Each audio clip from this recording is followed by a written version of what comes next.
books. I thought it was terrific. You talked about writing quotas. I remember there is something about 350-word warm-up in the morning and then maybe a 200-word nightcap. What's the warm-up about?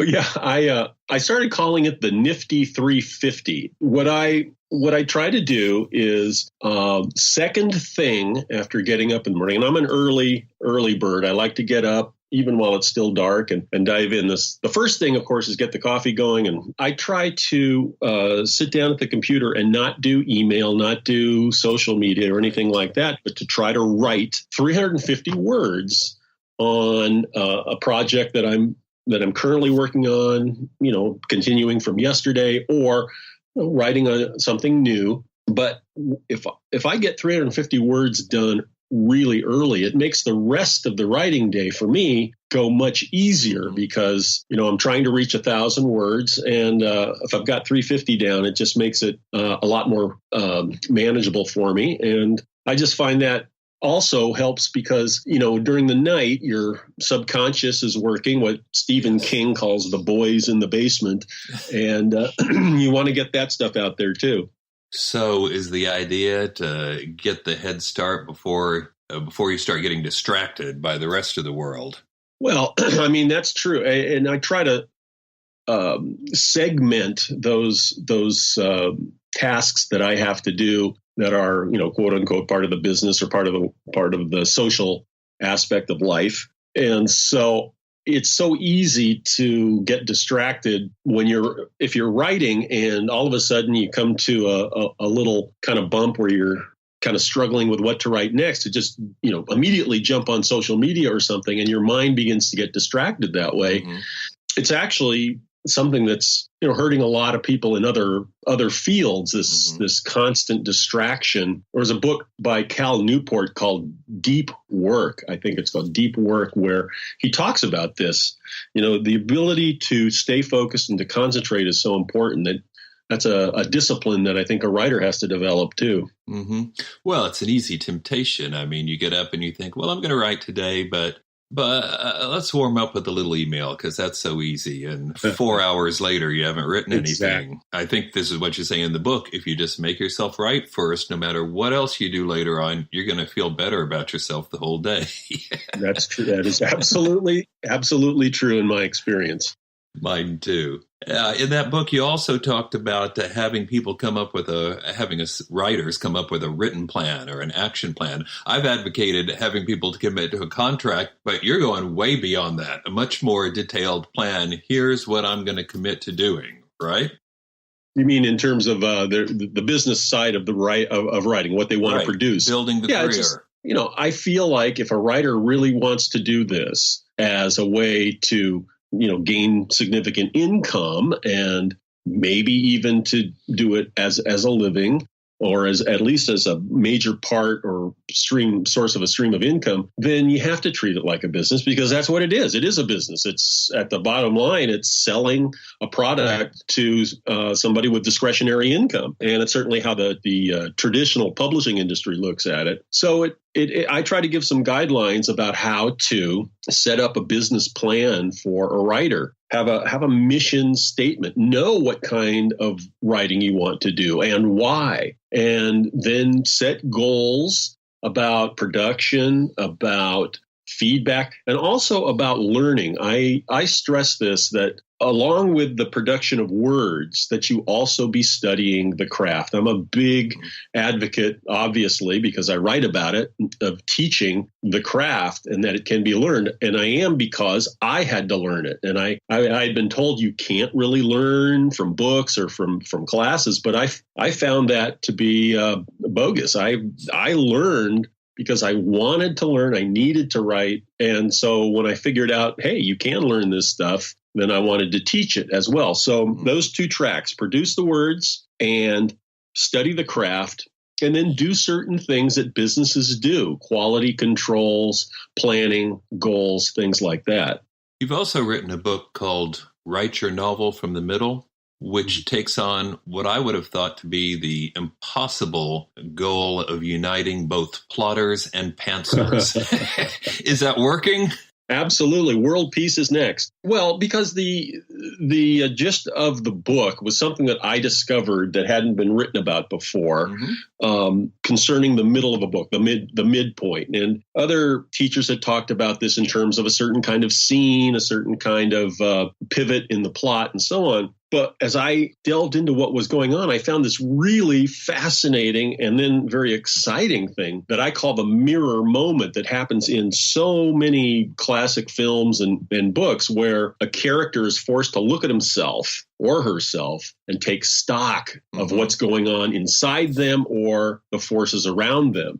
And that's what you call the mirror moment, right? Yeah. Yeah. And when I saw this, it started popping up a lot in movies, for example, where there'd be a physical mirror, the character actually looking at himself. And this is the natural storyteller having that instinct. But what I say for both those who like to plot their books and outline their books beforehand, and those who like to wing it, we call them pantsers, seat of the pants writers, is that this moment can be useful to you at any stage of the writing. So, if you want to know, as you're, say, outlining your book, where it's headed, what you want to say in the book, how you want the characters to transform, you can brainstorm your mirror moment early, and that's like a North Star. Then if you're someone who likes to write and discover as you go along, well, when you get down into the weeds and you're lost and you don't know where you're going, what the heck's going on, you can think about that mirror moment then, and it's like a light in the darkness that'll pull you out of your lostness and give you direction. So it's proved to be very powerful and very popular among writers, and I've used it in every book since.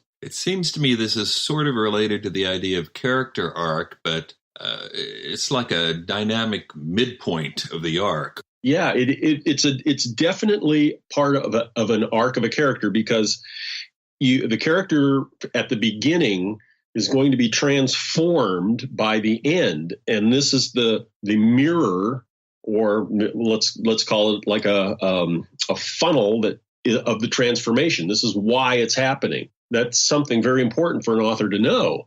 Why must my character change? What the challenges of the plot are forcing this upon them? Why is it happening? And with a few key questions that I talk about in the book, you can focus in on that moment. And I have found that as you brainstorm it, as you think about it, and you have 2, 3, 4 choices, all of a sudden one of those will just jump out and say, yeah, that's it. And again, that's kind of that magic, that alchemy that happens with writers in that subconscious region. Yes, that's the story that I'm trying to tell.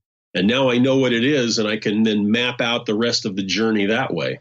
Any tips for helping writers come up with that mirror moment? Well, there's two. In the book, I describe 2 different kinds. One is sort of a moral investigation of character. That's sort of what Rick in Casablanca does. Rick, in the middle of Casablanca, has this moment of self-loathing because of how he's treated Ilsa, the woman he had loved in Paris and thought betrayed him. And it's that inner look that colors the rest of the movie. Is he going to remain that kind of person? So that's sort of asking the question, who am I? What have I become? Why have I become this? Am I going to stay this way? What must I become? Those kinds of questions. So as you brainstorm through those questions about your character, you come up with different answers. And one of those will stick. And then the other kind of mirror moment is one where the character isn't really transformed in their fundamental moral character. They remain the same decent person they were at the beginning, such as Richard Kimball in The Fugitive. He doesn't need to transform into a better person because he already is.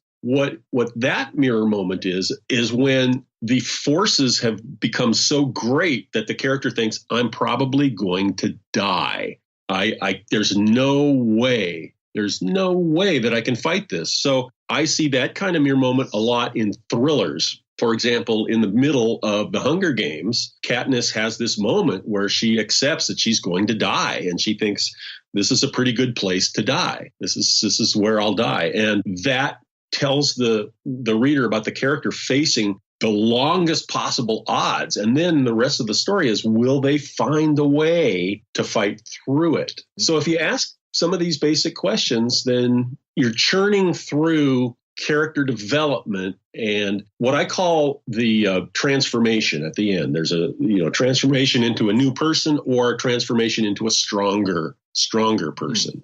I have to mention your book, Plot and Structure, not only because I think it's one of the number one best-selling books on writing ever, which would and that would be impressive in any case. But when it's a book about structure, something some writers studiously at least claim to avoid and think, oh, that's so dull. It's like Lincoln Logs or whatever. How do you get people interested in structure? Well, it's sort of everybody knows that you need structure. You can't have a story without structure. It's like having an omelet without eggs. I mean, there's a certain form that makes a story, that translates a story so that readers can take it in without having to fight it. Now, there's experimental fiction and things that eschew that kind of structure, but we call those kind of books that don't sell. But by and large, people want to have a structure that helps them to understand what's going on in the story. I liken it all the time to cooking an omelet. There's a formula for cooking an omelet. And if you don't follow that formula, you're not going to have an omelet. But what makes it unique is how you decide to put in the spices and the mix. And that's where style and voice come in that make something original. I think the writers that claim not to like structure are really those who don't want to be bound by a structural kind of form when they begin to write. They think that there's a freedom there that will constrain them. I try to tell people that structure actually frees you to concentrate on the right things. And so you're not going to waste a lot of time. And then the other thing people say about those who think about structure is that it squelches their creativity because, as you're writing, I'm discovering I think when you think in terms of structure, you're more creative because you can think of numerous possibilities for a certain scene. Whereas if you're just writing along and you're writing a scene and then another scene and then another scene, you've already wedded yourself to one way of doing it. So you can actually be more creative in coming up with alternatives when you think structurally to start. Anyway, that's my view. No, and I completely agree with it. Hey, thanks for being on the podcast. Well, this has been great. Thank you, Bill.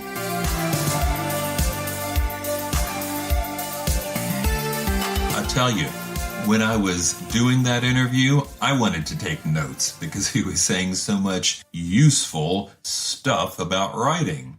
And if that tickled your interest at all, I highly recommend his books on writing. And you won't be surprised to hear that he's going to be the keynote speaker at WriterCon next year. Our annual writers conference, WriterCon 2019, Labor Day weekend in Oklahoma City. You'll hear more from James Scott Bell and a host of other top-flight authors. Since it's still 2018 as I'm recording this podcast, let me remind you that if you register now, you can get the early bird special and save yourself $50. When you're registering, when you have the opportunity, put in the promo code EARLYBIRD, EARLYBIRD in all caps, and you'll get the discount. You know what? This is going out on New Year's Eve. That's just not enough time. I'll tell you what, I'm going to extend the discount to my birthday. Because everybody's going to want a way to celebrate my birthday, right, which is January 4. So I'm going to extend this discount a few more days. Okay, you've got till January 4th. Take advantage of it. Register now for the conference and get that discount. If you want more information about the conference, go to writercon.org and you can read all about it. If you like this podcast and would like to help support it, please visit my Patreon page. That'll be at patreon.com/Wilburn. Patreon is patreon.com/WILLBERN. All levels of support are appreciated, and who knows, maybe I can help you with your writing projects as well. I would love to do so. Please tell your friends about the podcast, post a review, or send me email telling me what you'd like to see in the future. My email address is wb@williambernhardt.com. Until next time, keep writing. And remember, you cannot fail if you refuse to quit.